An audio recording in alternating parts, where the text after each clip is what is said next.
লাগবে, ওনারা তো আমাকে ব্যক্তিগতভাবে চেনে না। এটা কি মামুন কখনো বলেছে নির্লজ্জ?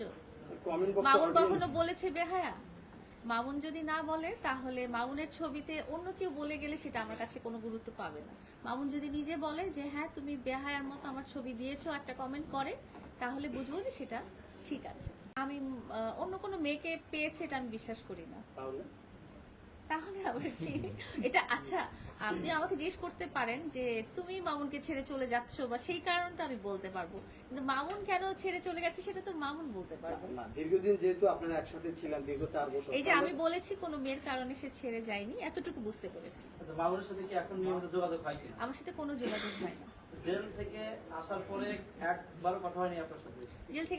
জেল থেকে যেদিন ও ছাড়া পেয়েছে, তখন ছাড়া পাওয়ার আগেই আমি একটু ওর সাথে কথা বলেছিলাম।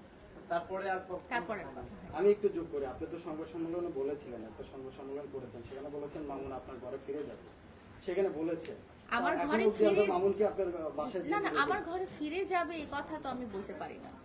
আমি বলেছি আমি আশা করতে পারি যে ও এটা আমার উইশফুল থিংকিং, কিন্তু ও কি করবে না করবে এটা ওর উপরে ডিপেন্ড। আপনি তো ওনাকে মামুনকে অনেক টাকা পয়সা দিয়েছেন, অনেক এস্টাবলিশ ভাই করে এটা দিয়েছেন। কিন্তু আমি কোথাও বলিনি আমি টাকা পয়সা দিয়েছি অনেক। না না, আপনি বলেছেন। না, আমি কখনোই বলিনি আমি টাকা পয়সা দিয়েছি, এটা হয়তো মামুন বলেছে। বাড়ি ঘুরতে টাকা দিয়েছেন, তাকে বাইক কিনে দিয়েছেন, এটা আমি কখনো বলিনি। বিদেশে ঘুরতে নিয়ে গিয়েছেন, এগুলো আপনি বলেছেন। এগুলো হয়তো আপনি কোনো পোস্টে দেখেছেন, জেলে ছিল বাট তখন কোনো আপনি সংবাদ সম্মেলনে বলিনি সাংবাদিকদের কাছে। না না, সেই জায়গা থেকে এখন কি খারাপ লাগে এই যে একটা মানুষের জন্য, আমার প্রশ্নটা আপনি বুঝবেন, একটা মানুষের জন্য আপনি বিদেশে ঘুরতে নিয়ে গেলেন, এত টাকা খরচ করলেন, বাড়ি করে দিলেন, গাড়ি দিলেন, সে যে একটা মানুষকে আপনার কাছে থাকলো না, চলে গেল, যখন এগুলো আপনার মনে হয় তখন কি পরিমাণ খারাপ লাগে সেটি জানতে চাচ্ছি। আচ্ছা, মামুনের জন্য খারাপ লাগাটা আমার এখনো লাগে, সারা জীবনই লাগবে।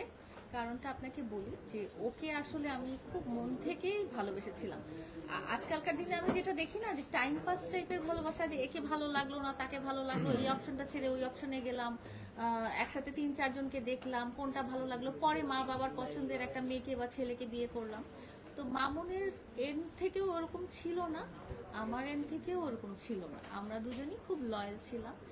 আর মামুনও যে আমাকে অনেক ভালোবাসতো এটা তো আপনি দেখেছেন, হ্যাঁ, আপনি নিজে ব্যক্তিগতভাবে বা আমাদের সোশ্যাল মিডিয়ার অ্যাক্টিভিটিসে বা আমাদের কথাবার্তায় বুঝতে পেরেছেন।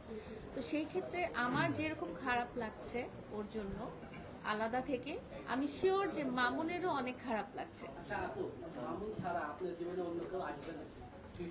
আমি আর কখনোই চাই না মামুনের জায়গাটা অন্য কাউকে দেওয়ার জন্য, সারা জীবন একাই।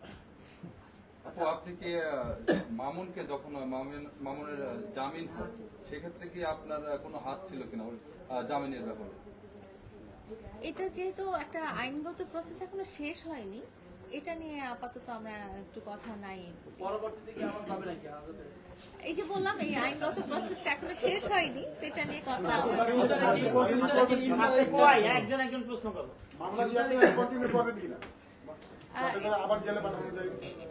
এই যে বললাম এটা আইনগত প্রসেস, তো এটা মানে এখনো আমরা কথা না বলি।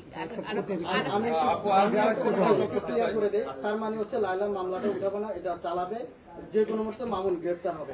আপনি ভাইয়া তার মানে আপনার নিজের মনের মাধুরী মিশিয়ে অনেক কিছুই তার মানে করে ফেলতে পারেন, বাট আমি যেটা বলেছি যে এটা যেহেতু এখনো মামলাটা চলমান, এটা নিয়ে আমাদের একটু কথা বলার রেস্ট্রিকশন আছে, তাই আমি আর কি অনেক কিছু বলতে পারছি না। চাইলে রাখি, বাট আপনার ইচ্ছাটা কি ফিউচারে কি ইন করার ইচ্ছা আছে এরকম কিছু? কারণ এর আগে অনেক ঘটনা দেখি। ইন মানে কি?